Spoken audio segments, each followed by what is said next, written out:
Shabbat Shalom, family. Good to see you all here. I hope you're doing well.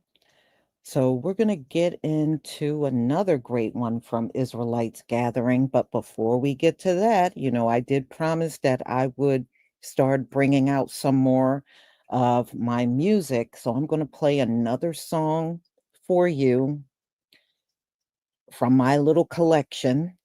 You know, maybe by the end of the year, I'll get to the end of it. All right. Let me share my screen. So give more people time to come in. Okay. This one is called Yah is My Light. All right.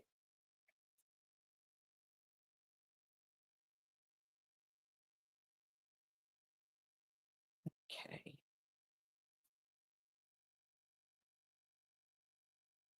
Yah is my light, light, light, light, light, light, light, light, light, light. Ooh, Yah is my light, light, light, light, light, light. I was lost in the night, shadows wrapped around, trying to find peace, but the silence had sound. People saw my smile, didn't see the fight, but deep in the struggle I found Yah's light. He's the fire when the flame goes out. He's the whisper when I'm full of doubt. He lights my path when the road ain't clear. He's the truth in a world of fear. Yeah, he's my light. I don't walk blind. He shines through the storm. In his will I shine. I was low, but he lifted me high. No more chains, I'm sanctified. Yeah, he's my light, my morning sun. He fights my battles till the war is won. Dark roads, street codes, nights cold, so grew old before I hit 12 years old. But y'all pulled me from the cracks in the street. Now I walk with peace, got shalom on my feet. He ain't just in temples, he's with me in the trap. He turned my curses into psalms, facts. No cap, he lit my torch, no spark. Now I glow like Genesis day one, dark to light. Don't in the midnight hour. My strength when I'm feeling devoured. He's the lamp to my feet, my flame inside. With Yah's light, I walk with pride. Yah is my light, no fear inside. I rise like dawn, I walk in might. His name on my lips, I lift him high. He's my king, my guide, my light. Yah is my light, forever bright. He pulled me out and gave me life. Shine on me, yeah. Shine through the fire, even in darkness. You are my light.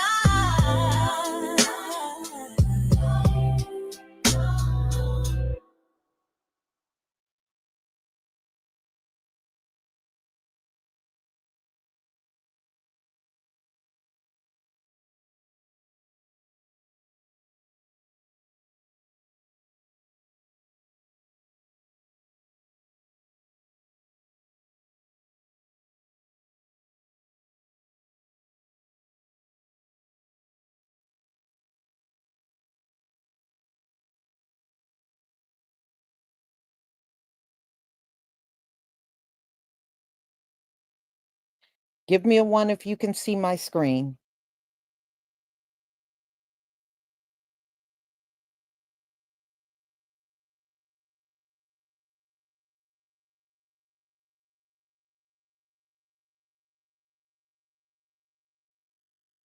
Thank you.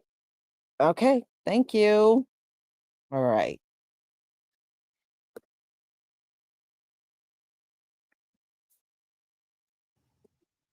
All right, shalom, shalom. Welcome, welcome, welcome, welcome to another one of our Bible studies. My name is Yadon Yashua. I'm with Israelites Gathering, and the title of our Bible study this week is The Great Awakening. The Great Awakening. And what we're going to talk about is our people have definitely been in a very, very deep slumber. And we're starting to awaken out of this slumber as a people. And it's a process, you know. We're all waking up at different times, but slowly but surely, we're starting to come to of wait a minute, something ain't right. We're starting to figure out who we are. So all of this is happening according to prophecy. So we're going to go over the prophecies that show that we would go under a deep sleep. And we're going to look at what the word says about our awakening and what we're going to awaken to. And understanding that we're all waking up in different places, then we definitely want to be patient with one another. We want to make sure that we're supporting one another. And we want to make sure that we're not judging each other in this process, because we all slowly waking up. And when you wake up, the light, will hurt your eyes at first. You got to kind of squint your eyes and rub your eyes. Your eyes got to kind of adjust because you've been in the dark for quite some time. So it's the same thing in this word. When we come to, it starts to become a painful process. But when the eyes adjust, then you can see very well. So um, if you haven't already, again, check out our website, israelitesgathering.com. So that's Israelites plural with an S, israelitesgathering.com.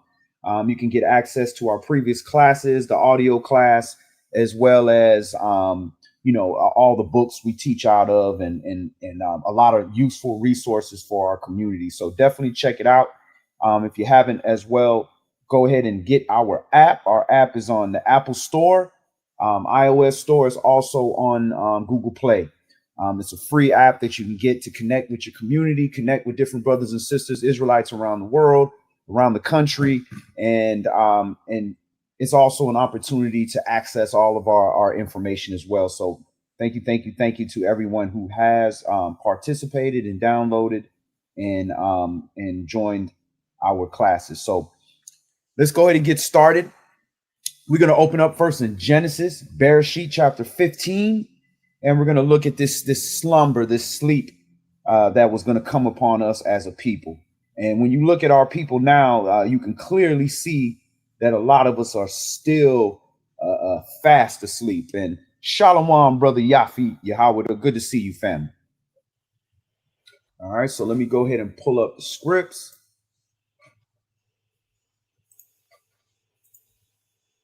We're going to Bereshit, Genesis, chapter 15. And we're going to start this at verse 12. And we're just going to read a few verses here. And we're going to see the prophecy of our nation going into a slumber. Not only a slumber, but a deep sleep.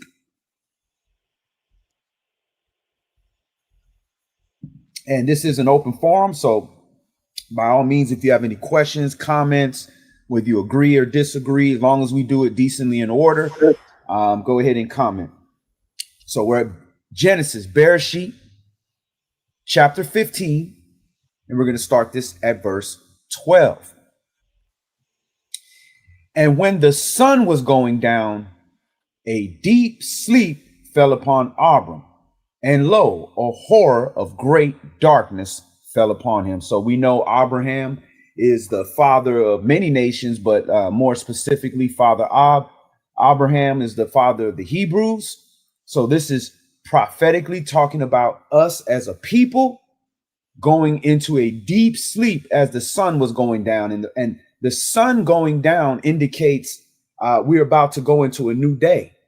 So this is in the ending of the 6th day of man. 6,000 years. A deep sleep is falling upon Abram, and we are going into a horror and great darkness. So this is tribulation that's coming our way. Verse 13. And he said unto Abram, know of a surety. So, first of all, Yah's word don't lie. But when he say know of a surety, that means trust it.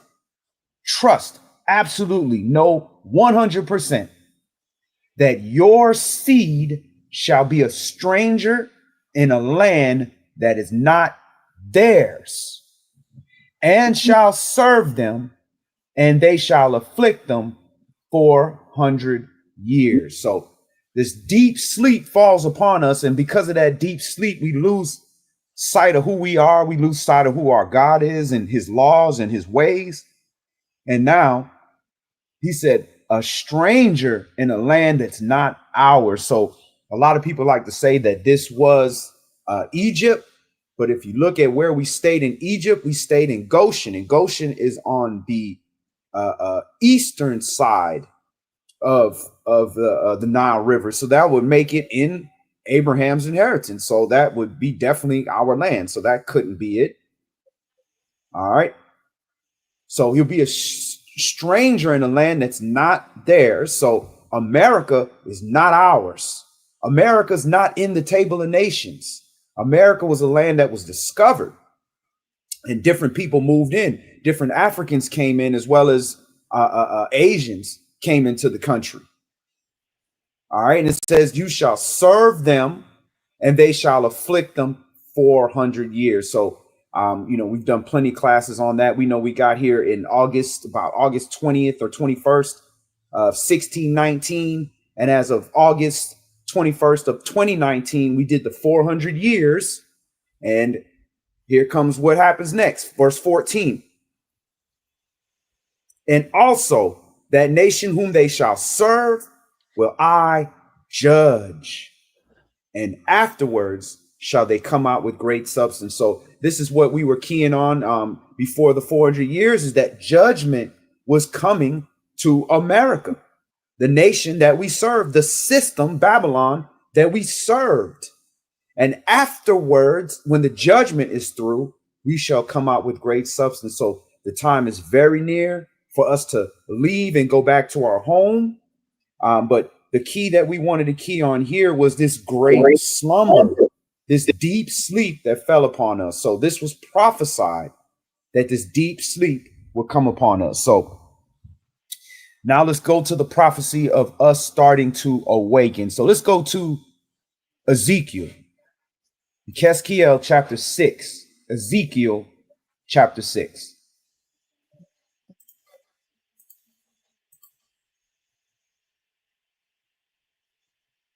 All right, so we're at the book of Ezekiel, chapter 6, and we're going to start this at verse 1. And we're just going to read 1 through 10, and we're going to look at Yah prophesying that, although he put us to sleep, he was going to awaken us. Ezekiel chapter 6 and verse 1. And the word of Yahweh came unto me, saying, Son of man, set your face toward the mountains of Yasharal and prophesy against them. So we know every time you see the word mountains, we know that it's talking about a physical mountain, but it's also parabolic in representation of governments. So this is talking about the governments of Israel, the princes, the captains, the tens of hundreds of thousands, right? He said, prophesy against them and say, you mountains of Israel, hear the word of the Adonai Elohim. Thus says the Adonai Elohim to the mountains and to the hills, to the rivers and to the valleys. So to all the different governments and the little, all the way trickle down to the heads of the houses, right? Behold, even I, will bring a sword upon you and will destroy your high places.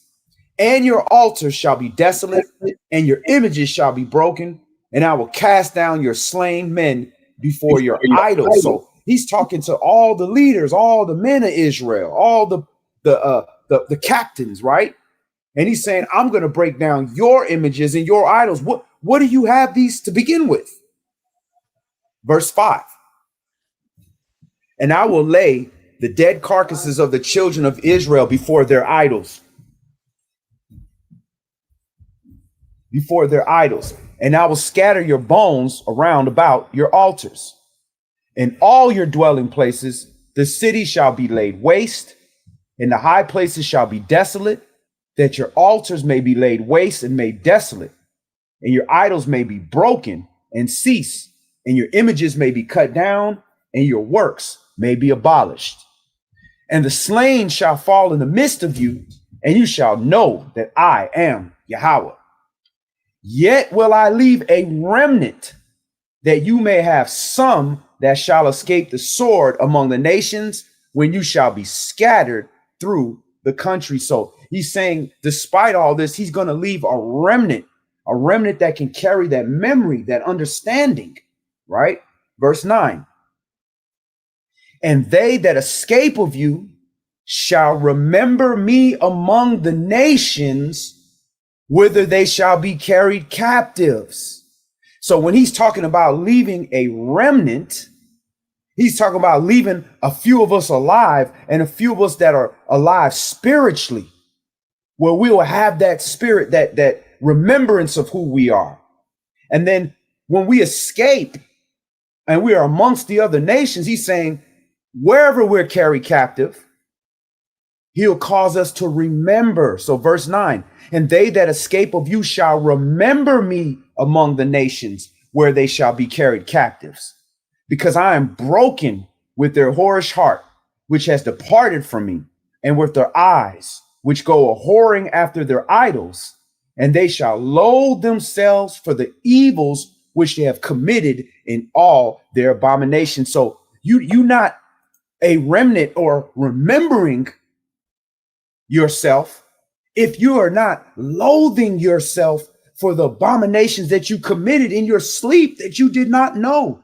It's like having a dream of something very terrible happening, and then you wake up and you're like, oh my goodness, I'm so happy that this is not the truth, that this didn't happen.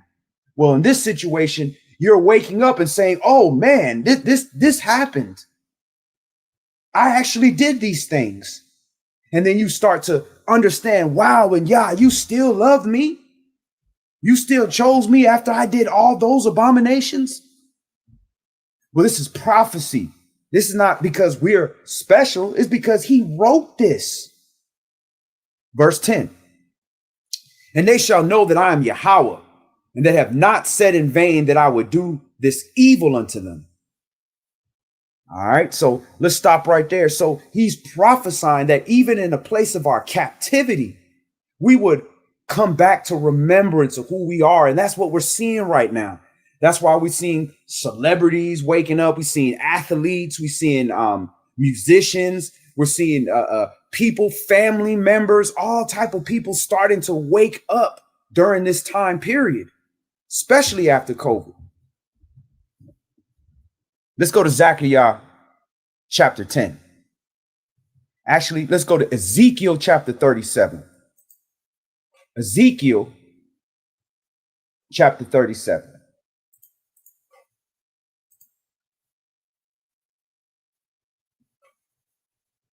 So he said he would cause our remembrance to come back to us. Our remembrance to come back to us is the beginning process of us starting to actually be real again, be a real people. So further in that chapter, in that book, in Ezekiel chapter 37, he goes into that awakening process.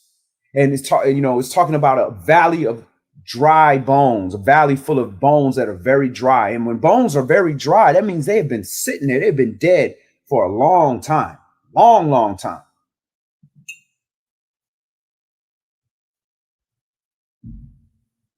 So we're at Ezekiel chapter 37. And we're going to start this at verse 1. And we're going to read 1 through 14. The hand of Yahweh was upon me, and carried me out in the spirit of Yahweh, and set me down in the midst of the valley, which was full of bones, and caused me to pass by them round about, And behold, there were very many in an open valley, and lo, they were very dry. So again, these are dry bones in a dead, desertous valley. They've been dead and gone for a long time. That represents the last time we've been a nation. When the last time we've had a land that belonged to us, a nationality that wasn't from our slave owners. It's been a long time, thousands of years. So long that another people that weren't a people were able to come in and say they us. Verse 3. And he said unto me, Son of man, can these bones live? And I answered, O Adonai Elohim, you know it. Again he said unto me, prophesy upon these bones, and say unto them, O you dry bones, hear the word of Yahweh. Thus says the Adonai Elohim unto these bones, behold, I will cause breath to enter into you, and you shall live. So he's going to renew us, renew our bones, and cause breath to enter into us. But before doing that, he said, prophesy upon these bones. So it's the word of Yah, the prophecy, that's causing these dry bones to come together and hear the word. And notice this is what starts the process. Hearing the word of Yahweh. This will start the breath to enter into you. Because in order to hear a word, a breath had to be given. Somebody had to breathe that word of truth. And you had to accept it to start to live. Verse 6. And I will lay sinews upon you, and will bring up flesh upon you, and cover you with skin, and put breath in you, and you shall live, and you shall know that I am Yahweh. So not only is he renewing our breath, he's renewing our flesh. We're becoming new flesh. You know, this is symbolic of the regeneration in the new world. Verse 7. So I prophesied as I was commanded, and as I prophesied, there was a noise, and behold, a shaking, and the bones came together, bone to his bone. And notice how he has to go through this prophet. Why Yah didn't just speak and say, hey, bones, get up. Yah used this word, and the word was used by the servant. The prophet is a process. Yah created this order for a reason. This is why we have to prophesy the word, why we have to speak this word, why we got to study it and read it and understand it. Because for these things to take place is a process that has to take place. So as Ezekiel is prophesying as he was commanded, not as he wanted, but as he was commanded, there's a noise, and behold, a shaking, and the bones come together, bone to his bone. So we believe that that noise is that trumpet being blown. And the shaking is the world shaking up as the world is crashing down. The system is falling. And the bones coming together. So this is us starting to work together as a nation again. Stop being separate all the time. Verse 8. And when I beheld, lo, the sinews and the flesh came upon them,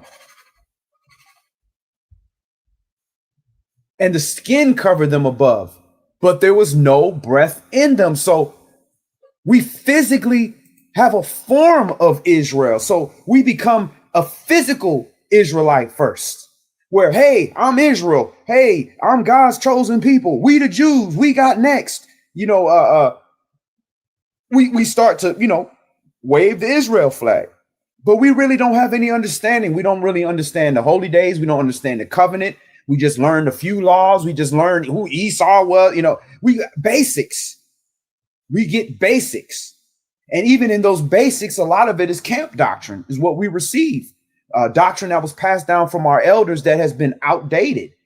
So this is a lot of the stuff that we receive. The spirit ain't in us yet. We haven't really been born. We almost in the womb.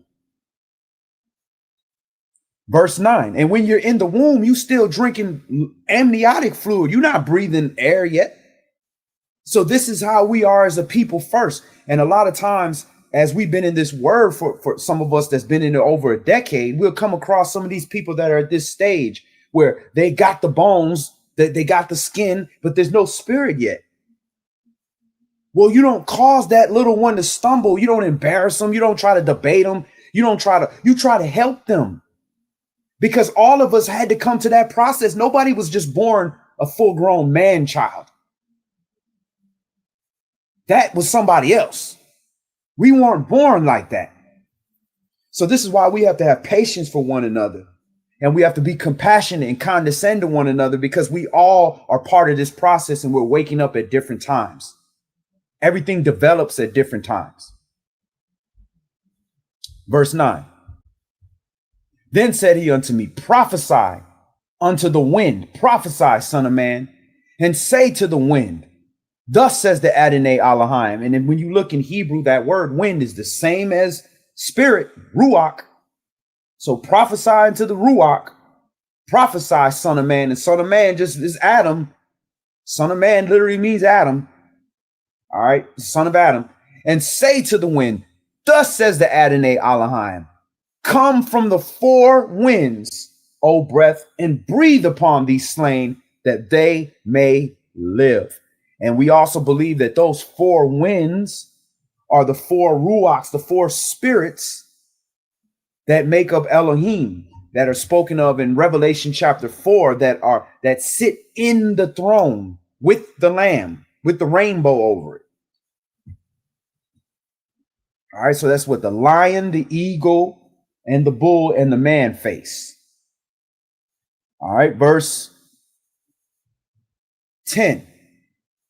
So I prophesied as he commanded me, and the breath came into them, and they lived, and they stood upon their feet, an exceeding great army. And that's what we will be. We will be Yah's battle axe, spoken of in Jeremiah 51. When we wake up, when we become a nation again, when we become revived, not only in the flesh, but in the spirit.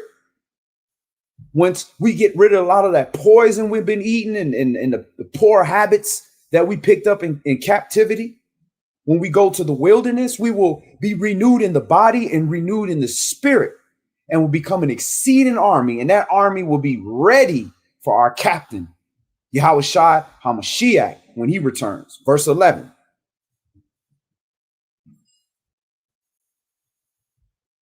Then said he unto me, son of man, these bones are the whole house of Yasharal.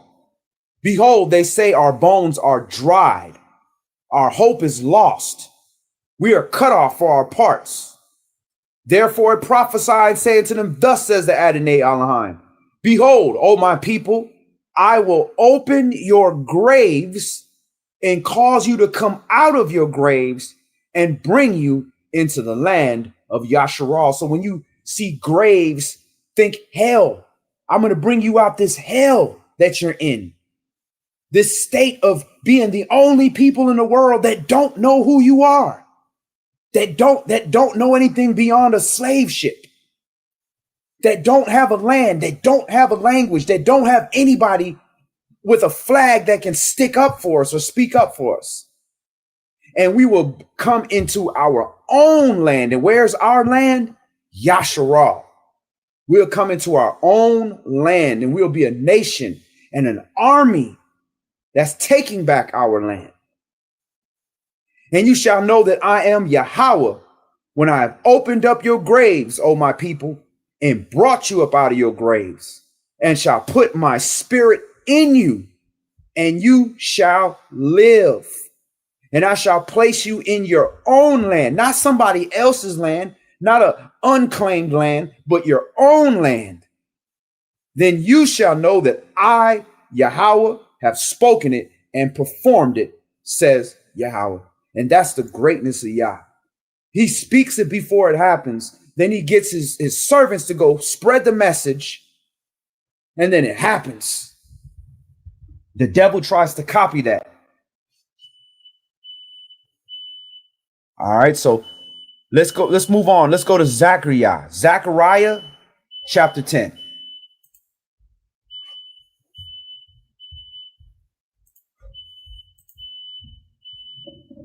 to Zechariah chapter 10. And we're going to start that at verse 1. All right. So again, when Yah is talking about restoring us and we become a mighty army, you best believe there's going to be some warfare going on. And Yah not playing when he coming for his. Zechariah chapter 10. Ask ye of Yahweh rain in the time of the latter rain. So Yahweh shall make bright clouds and give them showers of rain to everyone grass in the field. For the idols have spoken vanity, and the diviners have seen a lie, and have told false dreams. They comfort in vain. Therefore, they went their way as a flock. They were troubled because there was no shepherd.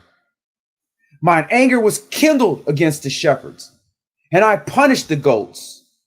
For Yahweh of hosts has visited his flock, the house of Yehudah, and have made them as his goodly horse in the battle. So again, he getting us right. The same way he made us weak, so weak that a few people in a slave ship could keep hundreds of us, is the same way he gonna put that power and that spirit back in us when it's our time. Verse 4. Out of him came forth the corner, out of him the nail, out of him the battle bow, and out of him every oppressor together. And they shall be as mighty men which tread down their enemies in the mire of the streets in the battle. And they shall fight because Yahweh is with them, and the riders on horses shall be confounded. And I will strengthen the house of Yahweh, and I will save the house of Yosef. So the house of Judah and the house of Israel, right? And I will bring them again to place them, for I have mercy upon them, and they shall be as though I had not cast them off.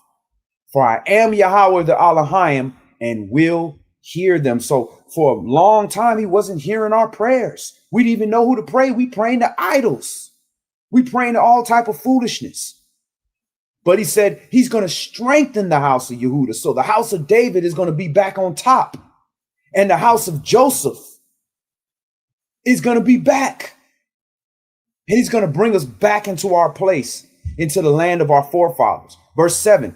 And they of Ephraim shall be like a mighty man, and their heart shall rejoice as through wine. Their children shall see it and be glad. Their heart shall rejoice in Yahweh. I will hiss for them and gather them, for I have redeemed them, and they shall increase as they have increased. So you can look at that multiple ways. So, you know, when you hiss at somebody, you make, hey, you like you trying to holler at a woman. Come here, right? You got that hiss. And then you also have the hiss that projectiles make when they fly by. Little, yep. If you ever been close enough to gunshots, when them bullets come by you, they sound like little hissing sound, like as it shoots through the air, as it cuts through the grass and cuts through trees and bushes and different things. It makes a little hissing sound. The missiles, when they flying, make hissing sound. And again, Yah said, I am the thing that stings you, the thing that bites you, the thing that's treading you down. I'm that. I'm the one that's doing that. Verse 9. And I will sow them among the people, and they shall remember me in far countries, and they shall live with their children and turn again. So again, it's talking about, why are we in these far countries? Why are we in all these places? We've been asleep, and now we're awakening, even with our children, and we are returning to Yah again. All of this stuff is happening right on target. And where is he bringing us from? Verse 10. I will bring them again also out of the land of Egypt. What do we have on the dollar bill? We got a big old pyramid with the all-seeing eye of Horus. Memphis, Tennessee, and look at the obelisks and all these Egyptian artifacts everywhere. Egypt meaning bondage, the house of bondage. I will send you into Egypt again by ships. America, Babylon. And it says, and gather them out of Assyria. So, Assyria, that's Syria. And I will bring them into the land of Gilead and Lebanon, and place shall not be found for them.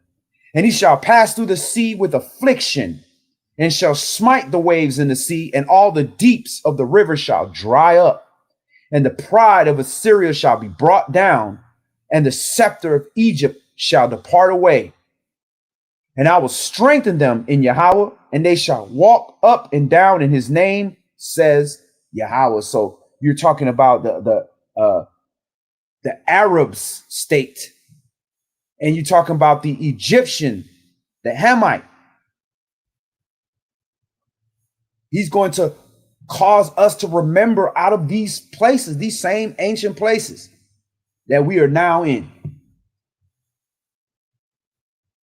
Let's go to Jeremiah chapter 33. I want to talk a little bit more about how he's going to restore us. This is part of the awakening process, is the restoration. Again, we look at all these things that are happening, and a lot of it sounds doom and gloom, and we can get a little anxious or afraid, but understand we're going over this so that we know all of this is going to happen. All of this is happening. It's for us to increase our faith to know that we're close. Everything is happening the same way Yah said it was going to happen. So as we watch these things unfold, and we can read it out of text that was written thousands of years ago, but it's being relevant to now, then we know these places that we read in now is right ahead of us. How Yah is going to restore us. Jeremiah chapter 33, and we'll start this at verse 1. Moreover, the word of Yahweh came unto Jeremiah the second time, while he was yet shut up in the court of the prison, saying, thus says Yahweh, the maker thereof, Yahweh that formed it, to establish it. Yahweh is his name. Call unto me, and I will answer you, and show you great and mighty things which you know not. So again, he who lacks wisdom, ask Yah, the one who gives it to you. And yeah, you might find it through a teacher, but a teacher is just the means. You're getting it through Yah. So if you lack understanding, ask Yah, and then have faith that he's going to give it to you. And you have faith by searching that treasure. That's why he talks about the parable with the man that finds a treasure is buried in a field. So he bought the whole field. He sold everything he had, and he bought the field because he knows the treasure is right here. I got it. I own it. Nobody can take it from me. All I got to do is go get it. This is how he wants us to deal with this word. Seek him. Seek after that wisdom. Verse 4. Thus says Yahweh, the Elohim of Yasharah, concerning the houses of this city, and concerning the houses of the kings of Yahweh, which are thrown down by the mounts and by the sword. They come to fight with the Chaldeans, but it is to fill them with dead bodies of man, whom I have slain in my anger and in my fury, and for all whose wickedness I have hid my face from the city. Behold, I will bring it health and cure. I will cure them, and will reveal unto them the abundance of peace and truth. That's what he's doing now. He's revealing unto us the abundance of peace that we have once we understand who we are and what our calling is, that life is so much more than just obtaining things and seeking to make a name for ourselves. I don't care how great of a name you have, it'll never surpass the name of Yasharah, the name of Yahweh, the name of Yahweh Shai. And once you understand this and have a purpose, it brings you peace. And the truth sets you free once you're no longer being fooled by the lies. Verse 7. And I will cause the captivity of Yahweh and the captivity of Yasharal to return, and will build them as at the first. But you notice it's a process. He's first revealing unto us the abundance of peace and truth first. Then he's bringing us back to the land and returning the captivity. He has to free the captivity of the mind first. Verse 7. Verse 8. And I will cleanse them from all their iniquity, whereby they have sinned against me. And I will pardon all their iniquities, whereby they have sinned, and whereby they have transgressed against me. And it shall be to me a name of joy, a praise and honor before all the nations of the earth, which shall hear all the good that I do unto them. And they shall fear and tremble for all the goodness and for all the prosperity that I procure unto it. So whereas they were afraid, somewhat afraid of Yah, because they saw what happened to us, they like, man, these people are like this because they turned their back on their God. But now he's going to go overboard and be so good to us as a people and blessing us and giving us a name of so much honor that the nations are going to be fearing and trembling just from wanting to participate in the goodness. Like, oh, I don't want to be not receiving what they getting. If I can just get some of what they getting, that's how good he's. That's why he said, eye has not seen, ear has not heard. You can't even fathom what Yah has for us because we've been at the bottom so long. They throw us a couple crumbs. We feeling like, man, we done made it. And that's nothing. Verse 10. Thus says Yahweh, again, there shall be heard in this place, which you say shall be desolate without man and without beast, even in the cities of Yehuda and in the streets of Jerusalem that are desolate without man and without inhabitant and without beast. The voice of joy, gladness, the voice of the bridegroom, the voice of the bride, the voice of them that shall say, praise Yahweh of hosts. For Yahweh is good, for his mercy endures forever. And of them shall bring the sacrifice of praise into the house of Yahweh. For I will cause to return the captivity of their land as the first, says Yahweh. Thus says Yahweh of hosts, again in this place which is desolate without man and without beast, and in all the cities thereof shall be a habitation of shepherds causing their flocks to lie down.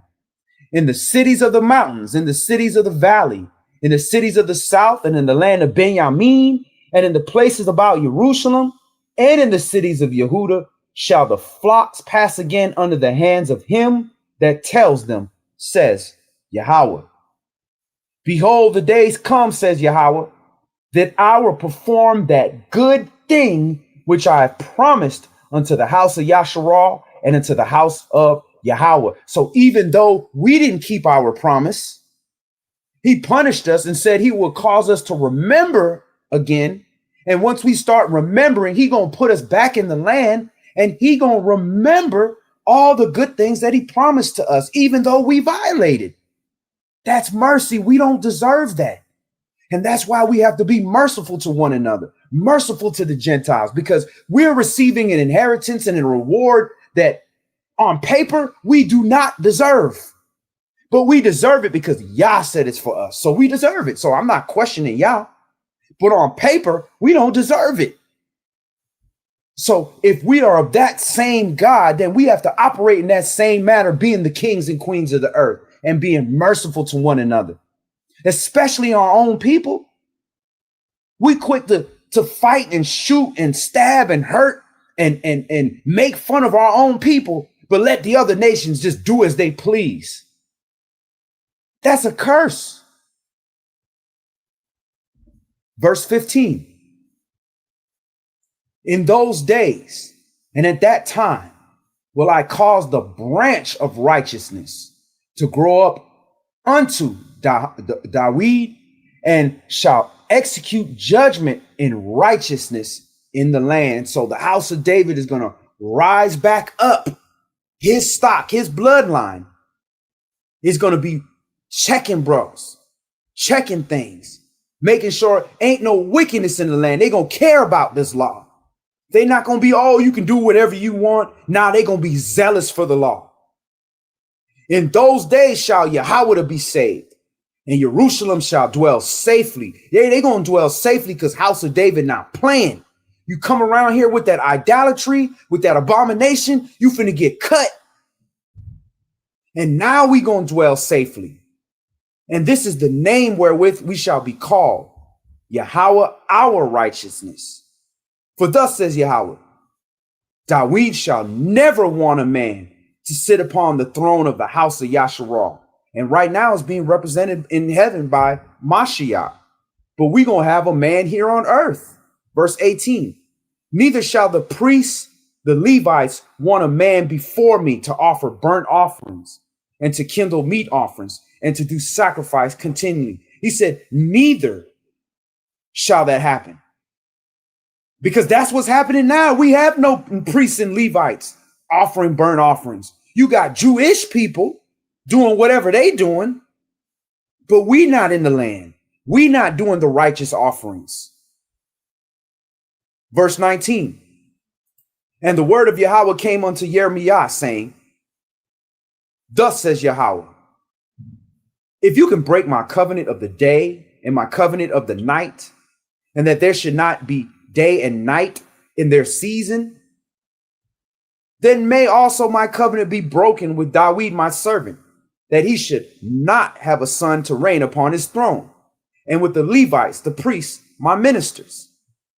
As the hosts of heaven cannot be numbered, neither the sand of the sea measured, so will I multiply the seed of Dawid my servant, and the Levites that minister unto me. So he's going to multiply the seed. So we're going to have children. We're going to be fruitful. And the Levites.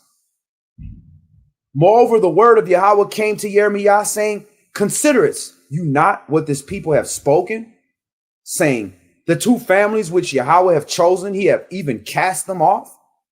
Thus they have despised my people, that they should be no more a nation before them. Thus says Yahweh, if my covenant be not with day and night, and if I have not appointed the ordinances of heaven and earth, then I will cast away the seed of Jacob and Dawid my servant, so that I will not take any of his seed to be the rulers of the seed of Abraham, Yashak and Jacob, for I will cause their captivity to return and have mercy upon them. So you can pull that scripture to the Jehovah's Witnesses when they come to your house talking about Israel cut off. Do we still have day and night? Can you measure the stars? Can you count them all? Can you measure the sea? We haven't even mapped the whole sea. So no, that ain't changed. Let's go to Revelation chapter 12. We're going to talk about our flight to the wilderness. This is part of our restoration process. We got to be separated from this place because we won't leave it. Just like when we went in the wilderness the first time. Soon as Moshe stepped off for a hot minute, we out here making a golden calf and Aaron right there with him.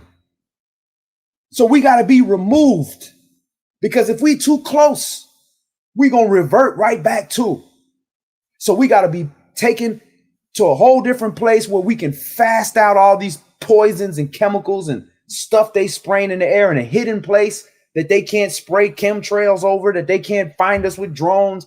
We got to be somewhere where we can be separate and he can work on us and renew not only our spirit, but our bodies. Renew the order in our household. Put things back in nature order where men are heads and the women are the caregivers. Things will be put back in this proper place. But we can't do that here. We can barely, it takes two of us to work, most of us to feed our families. So we can't even revert to the natural state. We got to be taken out of this system. So Revelation chapter 12 is the prophecy, and it is confirming what's already prophesied in the Old Testament our process of restoration. So Revelation chapter 12, and we're going to start this at verse 1. And there appeared a great wonder in heaven, a woman clothed with the sun, and the moon under her feet, and upon her head a crown of 12 stars. And when you clothed with the sun, I just thought about that. That's like melanin. And melanin is literally liquid sunshine. And evaporated sunshine is a melanocyte, which is literally sunlight. So when you're looking at a woman, this is a nation that is clothed with the sun, a nation of melanin people is what I'm seeing from it. But there's, this is so many layers to this prophecy right here. So this woman is Israel, and the moon under her feet, and upon her head a crown of 12 stars. And she being with child, cried, travailing in birth and pain to be delivered. So this is the birth process of us becoming a nation. Is very painful. There's going to be tribulation. We're going to have to go through that wilderness. We're going to have to let go of the old ways. The old man, he's not going to just lay down and die. You're going to have to fight with him. You're going to have to struggle to kill that old man. It's going to be a painful process. And there appeared another wonder in heaven, and behold, a great red dragon having 7 heads and 10 horns and 7 crowns upon his head. So now when you see dragon, we talking about the adversary, the devil. All right. And notice when it talks about pain to be delivered, for those of us that, that have children, have seen birth, that mother, as soon as she finished delivering that baby, that pain is like it just disappeared. It was all worth it. So that's how it's going to be for us when we are born as a nation and we're finally recognized as the kings and priests of the earth and are restored to our land. All that pain is just going to go away like it means nothing. And his tail drew the third part of the stars of heaven. And I'm not going to get all into the, what these 7 heads and the 10 horns and the 7 crowns and the missing crowns and things of that. We're not going to go into that. I'm going to focus on the restoration aspect. And his tail drew the third part of the stars of heaven and did cast them to the earth. And the dragon stood before the woman, which was ready to be delivered, for to devour her child as soon as it was born. So this is the system. This is the demonic, devilish system that's trying to stop us with all that it has in place, from Planned Parenthood trying to kill our babies before they can grow up to be kings, to the educational system, which is put poison in our brains, to the poison that they put in. He's in the bathroom. The poison that they're putting in our veins. All these different things that they're utilizing to try to kill us before we are born into a nation. And he's using this third part of the stars of heaven. That is the angels that left their former estate. And these stars, when they come down, they're going to need bodies to inhabit. An angel needs something to manifest its spirit. And when you look at demon, right? D is negative, right? And mon stands for emotion. So a demon is a negative emotion. And that negative emotion means nothing unless that negative emotion says something mean and hurts somebody's feeling, or makes you do something wrong, or makes you get angry and hurt somebody. That's how they manifest. So that third part of the stars, them angels, because stars represent angels and spirits, when they leave their former estate, they're going to inhabit people. And who do you think they're going to inhabit? People that can't make a difference. They're going to use the people that people follow the most. All right. And that what they're trying to do is devour us as a nation before we become a nation. Because once we become a nation, we're a great exceeding army. Verse 5. And she brought forth a man child, who's to rule all nations with a rod of iron. and her child was caught up to Elohim and to his throne. And the woman fled into the wilderness, where she had the place prepared of Yah, that they should feed her there 1,260 days. So 3.5 years. 3.5 years. So we are brought forth as a mighty nation, right? And we're going to rule all the nations because we will be the center of the earth. And that woman who brought forth that man child was Mashiach, came from our stock of people. And his word, which is Yah's word, rules all nations. And when he returns, he's like the rod of iron that is going to hit those sheep and keep them sheep back in place. Remove the goats. Verse 5, 6. And again, the woman fled into the wilderness for 3.5 years. That's that first half of that last week of prophecy, where Yah's working on us, where he's speaking comfortably unto us. And there was war in heaven. Shamaim, Michael, and his angels fought against the dragon. And the dragon fought against the angels and prevailed not. Neither was their place found anymore in heaven. So at this point, they're finally expelled. They cannot go into heaven because there's going to be a new heaven and a new earth. And you can't defile that heaven. The earth already defiled. Verse 9. And the great dragon was cast out, that old serpent called the devil and Satan, which deceives the whole world. He was cast out into the earth, and his angels were cast out with him. And I heard a loud voice saying in heaven, now is come salvation. See, now when these angels are being cast out and the adversary, the devil, if they could, they'd kill us. We wouldn't make it. We can't fight that. But now is come salvation. Yahweh Shai. Now the Lamb is returning, and strength and kingdom of our Elohim, and the power of his Mashiach. For the accuser of our brethren is cast down, which accused them before our Elohim day and night. So now he's like a man, he's in a man, and he can be destroyed. And now Mashiach is going to return. Verse 11, and they overcame him by the blood of the Lamb and by the word of their testimony, and they loved not their lives unto the death. Therefore rejoice, you heavens, and you that dwell in them. Woe to the inhabitants of the earth and of the sea, for the devil has come down unto you, having great wrath, because he knows that he has but a short time. And when the dragon saw that he was cast into the earth, he persecuted the woman which brought forth the man child. So the woman is the nation of Israel. He's persecuting us.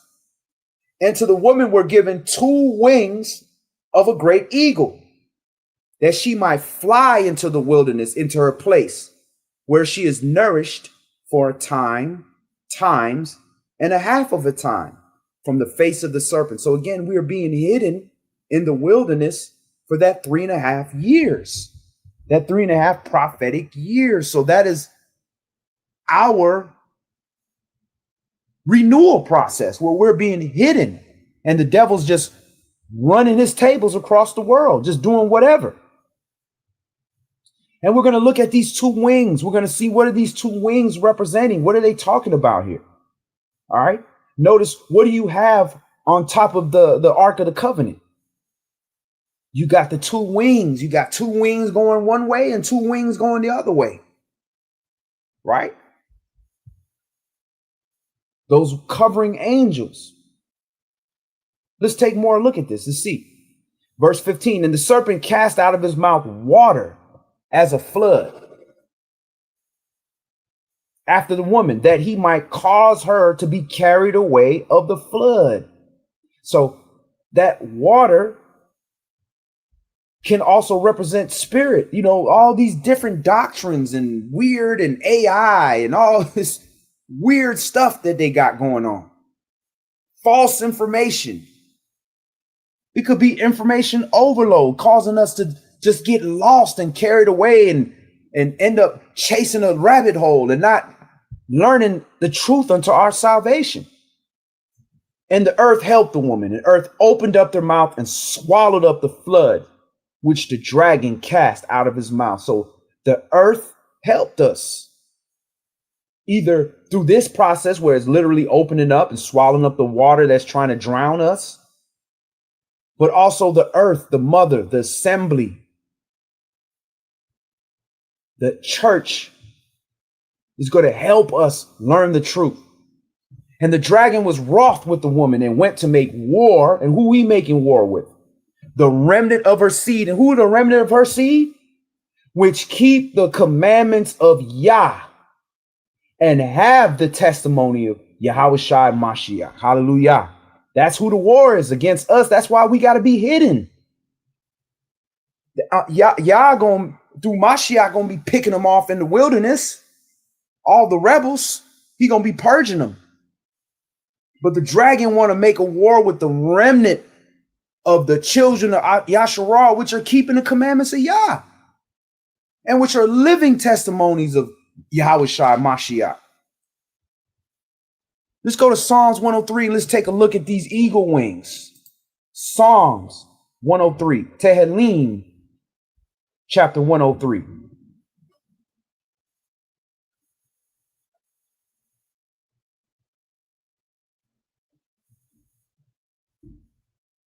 I know my wife, she asked me, she got a song on the wings of the Philistine. On the shoulders of the Philistine, we're gonna fly like wings. And she was asking like, well, what do those wings represent? So we're gonna get into that. Psalms, Tehillim, chapter 103.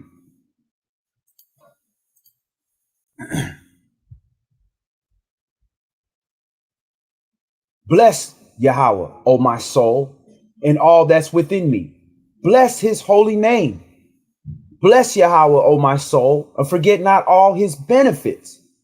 Who forgives all your iniquities, who heals all your diseases, who redeems your life from destruction, who crowns you with loving kindness and tender mercies, who satisfies your mouth with good things, so that your youth is renewed like the eagles.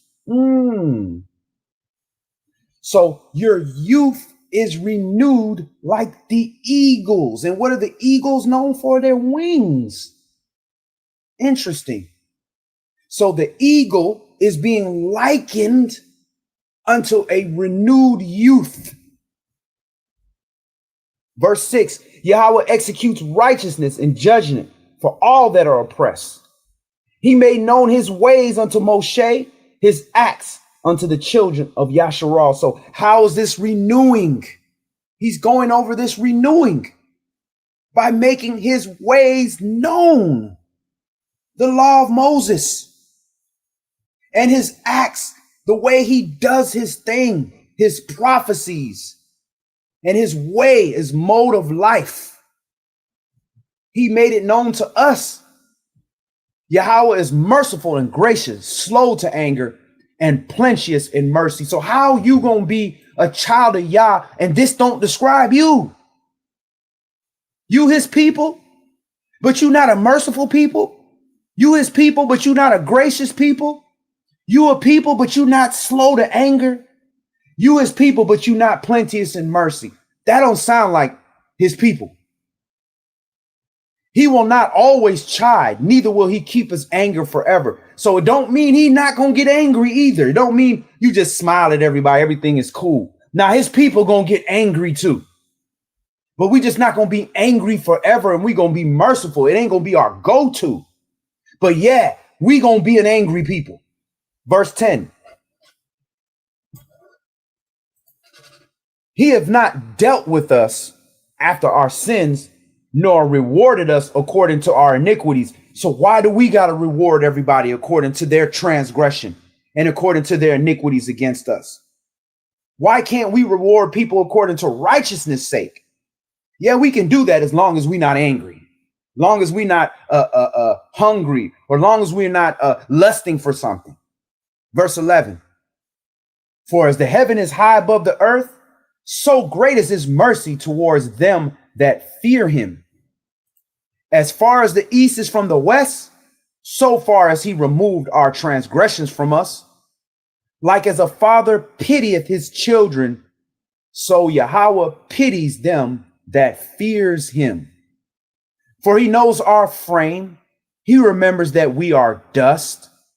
As for man, his days are as grass, as flower of the field, so he flourisheth.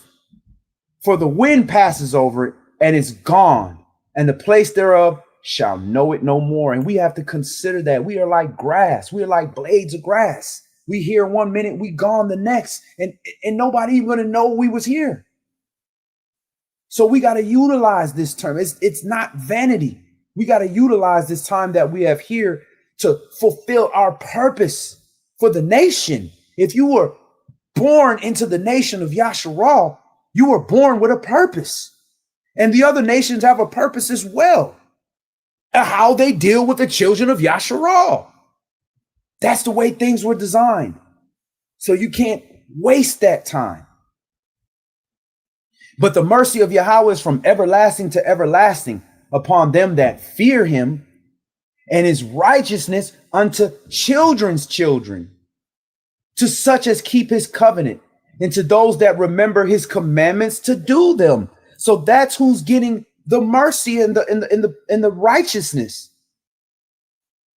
Those that fear him are those that keep his covenant. That covenant say, I can't treat people any kind of way. I can't treat my people any kind of way.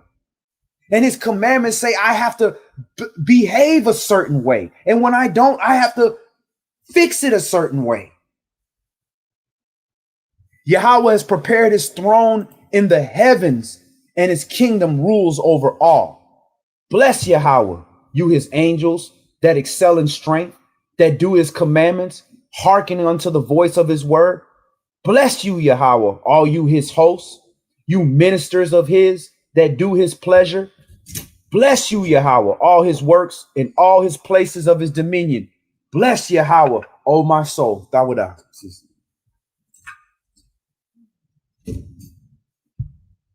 My wife hates when I call her sis. I slid that one in there. All right. Let's move on.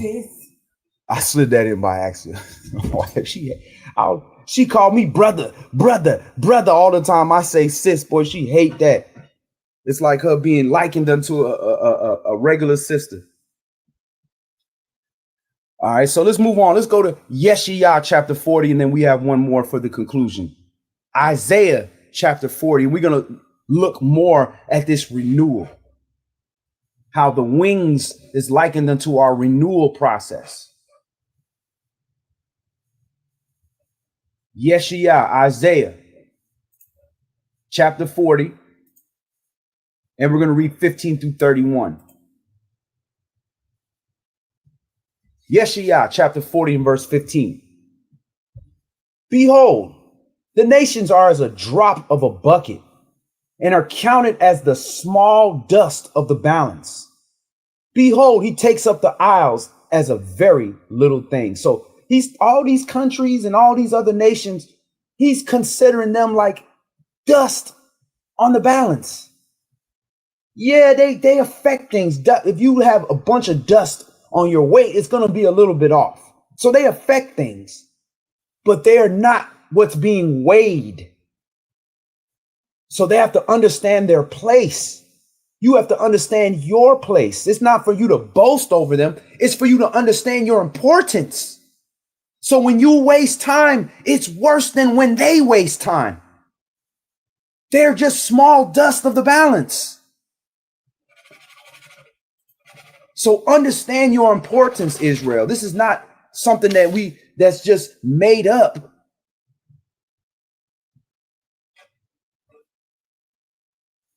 Verse 16, and Lebanon is not sufficient to burn, nor the beasts thereof sufficient for a burnt offering. All nations before him are as nothing, and they are counted to him less than nothing and vanity. To whom then will you liken to Elohim, or what likeness will you compare unto him? So he's saying all nations, and guess what? We a nation too. So we nothing. He just decided you nothing, but you're going to be the top of the nothing. Humble yourself, Israel. To whom will you liken unto Elohim? Or what likeness will you compare unto him?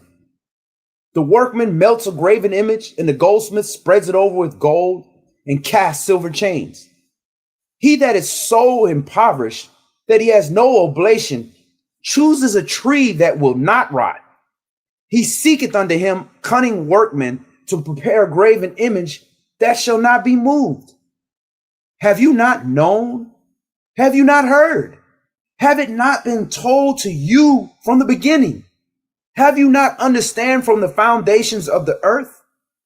So again, Israel, you have heard from the beginning, all the way from our ancestor Enoch to Noah. We've heard this from the beginning. He chose our bloodline, our people, to share this wisdom. It is he that sits upon the circle of the earth. Again, that's the flat earth, a circle, not a globe, not a sphere, a circle. And the inhabitants thereof are as grasshopper that stretched out the heavens as a curtain and spreads them out as a tent to dwell in, that brings the princes to nothing. He makes the judges of the earth as vanity. Yea, they shall not be planted. Yea, they shall not be sown. Yea, their stock shall not take root in the earth. And he shall also blow upon them, and they shall wither, and the whirlwind shall take them away as stubble. To whom then will you liken me? Or shall I be equal, says the Holy One? Lift up your eyes on high, and behold who has created these things, that brings out the host by number. He calls them all by names by the greatness of his might, for that he is strong in power, not one fails. Why say you, O Yaakov, and speak, O Yasharal? My way is hid from Yahweh, and my judgment is passed over from my Elohim. Has you not known? Has you not heard that the everlasting Elohim, Yahweh, the creator of the ends of the earth, faints not, neither is weary. There is no searching of his understanding. And again, the ends of the earth. If something continually goes in a circle, in a sphere, there's no end in the sphere. It just keeps going. He gives power to the faint, and to them that know might, he increases strength. That's that renewal process. That's what will happen to us in the wilderness. We will be given a renewal of strength. And what is our strength? The word.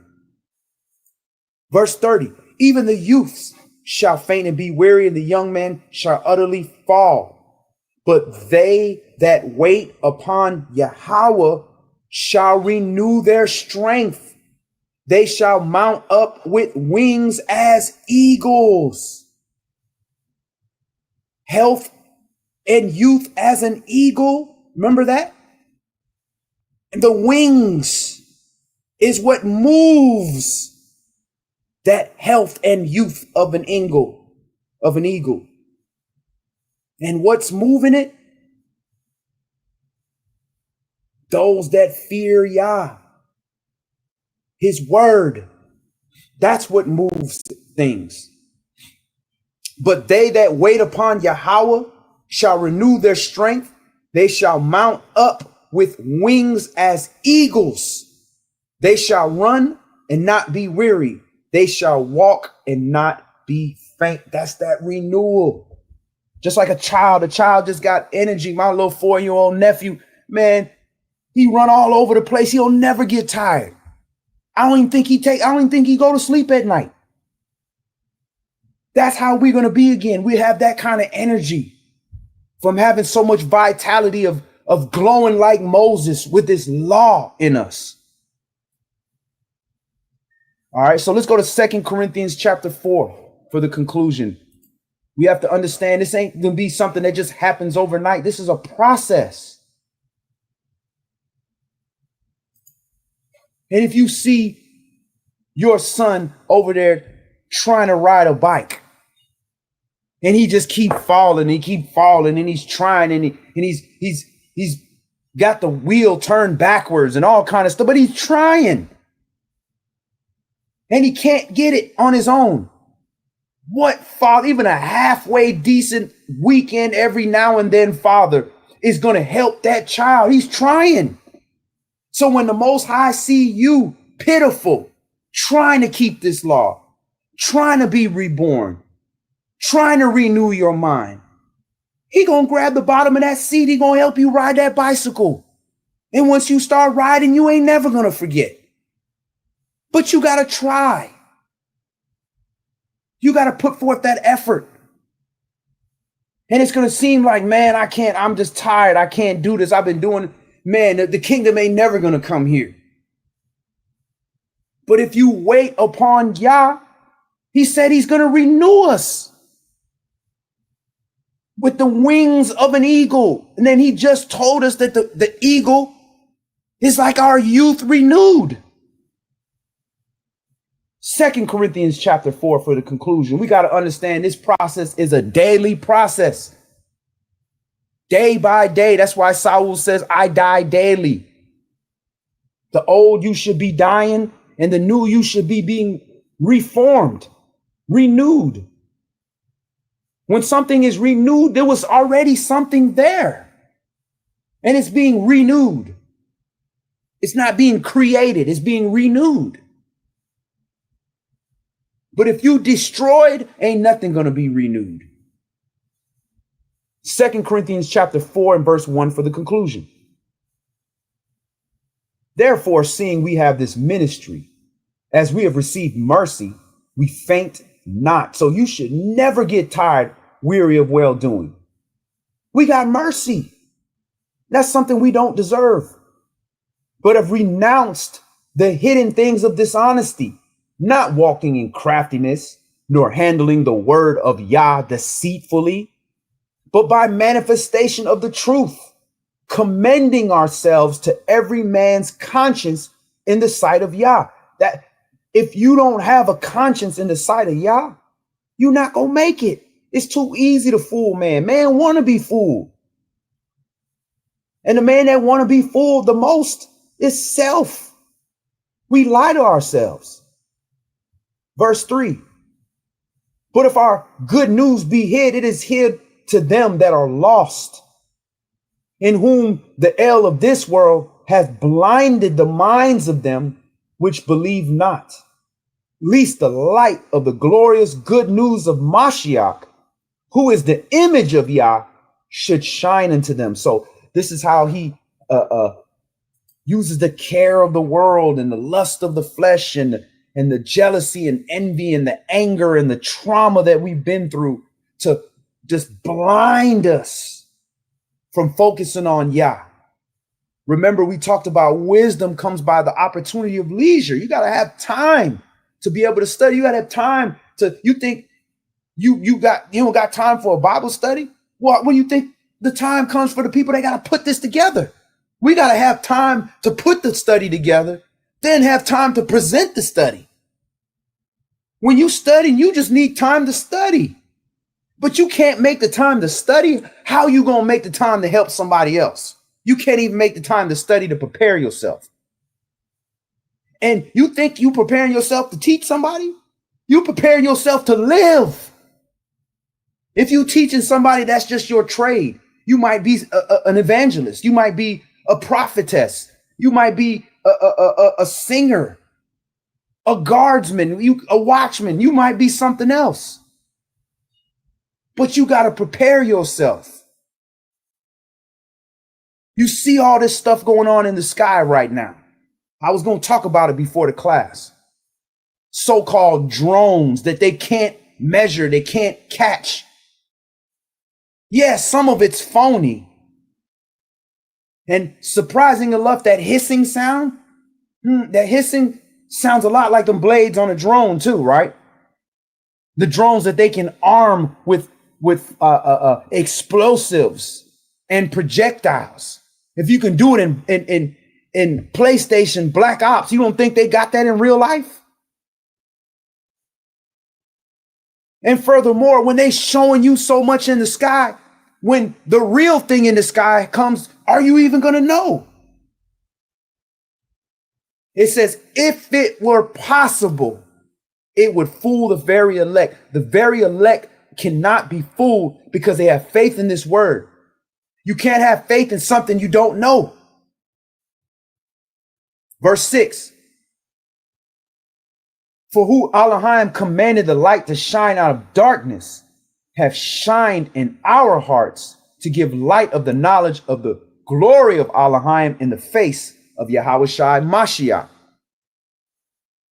For we preach not ourselves, but Mashiach Yahushua the Adonai, and ourselves your servants for Yahushua's sake. Verse 7. But we have this treasure in earthen vessels, that the excellency of power may be of Elohim and not of us. We are the earthen vessels, and this treasure is Yah's spirit. It's of him. It's not us. That ain't we, the vessel. That our mommy and daddy did the horizontal polka together, and they had us. That's us. They didn't get together and put that spirit in us. Yah do that. Verse 8. We are troubled on every side, yet not distressed. We are perplexed, but not in despair. Persecuted, but not forsaken. Cast down, but not destroyed. That's a man that's at peace. You can't take his peace because he know where his peace belongs, and he know where his peace is coming from. Verse 10. Always bearing about in the body the dying of the Adonai Yahushua, that the life also of Yahushua might be made manifest in our body. That's the sacrifice. If he wanted us to all go and get killed, then he sent us to war. We all get Armageddon. He needs us to live. So the spirit that was in Mashiach, the spirit of Israel, can manifest. For we which live are always delivered unto death, for Yahushua's sake, that the life also of Yahushua might be made manifest in our mortal flesh. So we cause the emotions of the sin, the evil emotions, the demon. Remember, the D means to remove, negative. The mon means from motion in Greek. So this negative emotion, this demon, this negative spirit has to die in us. And how does it die in us? When it can't manifest. I'm mad. I'm furious. But I'm not going to let that demon, that negative emotion, to manifest. Now he's died. But guess what? Because you didn't punch somebody in the face when you got angry. You cured, you saved? Nah, you're going to get angry again. So you got to die daily. Verse 13. So it's verse 12. So then death works in us, but life in you. We having the same spirit of faith, according as it is written, I believed, and therefore I have spoken. We also believe, and therefore speak, knowing that he which raised up the Adonai Yahushua Mashiach shall raise up us also by Yahushua, and shall present us with you. So to raise us up by Yahushua means you got to raise us up by the same word that rose him up. And that was him. He's the word in flesh. So the same commandments that applied to him apply to us. For us to be raised up, the only difference is he fulfilled the blood portion of it for the time period. Verse 15. For all things are for your sakes, that the abundant grace might through the thanksgiving of many rebound to the glory of Yah. For which cause we faint not, but through our outward man perish, yet the inward man is renewed day by day. So our outward fleshly actions and emotions, yes, they are perishing. We are getting older. Even me, I got gray hair now. All this, I would have never thought I would, see that in my 20s. But guess what? Although it's perishing on the outside, The inward man is being renewed day by day. And I have a youthful strength to me that many people my age don't have, because it's a renewing. It's a different type of renewing. For our light affliction, which is but for a moment, work for us a far more exceeding and eternal weight of glory. While we look not at the things which are seen, but of things which are not seen. For the things which are seen are temporal, but the things which are not seen are eternal. Praise Yah. So that renewing, that inward man has to be renewed daily. Your mind has to be renewed daily. Your thoughts, the way you look at things, the way you are affected by things, so that eventually your anger, your negative emotions are affected and renewed. You're not getting angry so quick. You're not wrathing so much. You're having more compassion, more mercy, more understanding, more peace, though you're troubled on every side, distressed, perplexed, in despair. But yet you're not being affected in that way. You're not distressed. You're troubled, but you're not distressed. You got to acknowledge the trouble, but nah, I ain't stressing. You're perplexed. You don't know what's going on. I don't understand everything, but I don't know what was going up in the skies, but I'm not despaired. They persecuting us. We public enemy number one, but we not forsaken. Y'all got us. We don't even have a nation. We can't even get reparations. Who they gonna write the check to? Morgan and Morgan? They can't write it to nobody. But we're not destroyed because we have a land waiting on us. Praise Yah. So this is the great awakening.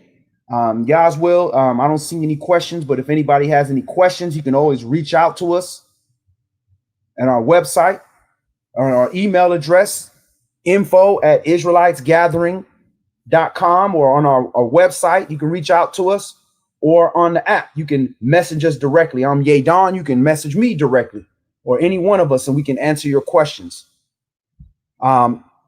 If you've gained anything from us and would like to donate, you can donate via Cash App, # S-word ATL.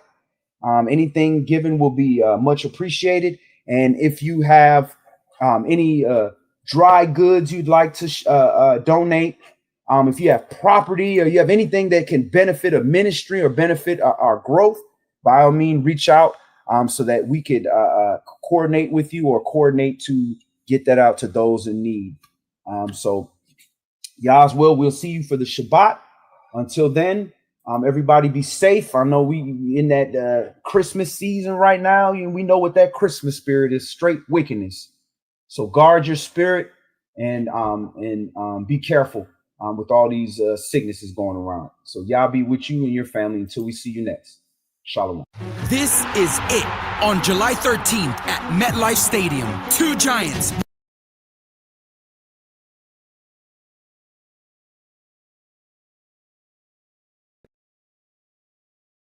All right. All right, y'all. That was a good lesson. Definitely need good lessons in these final days, So thank you so much for being here. I hope you were edified while you were here. And I pray that the Most High will keep his most powerful angels around protecting you always, because this country is being ran by a whole legion of demons. America is being ran by a whole legion of demons. Okay. So, yes. So stay prayed up with the Most High and stay safe out here, y'all.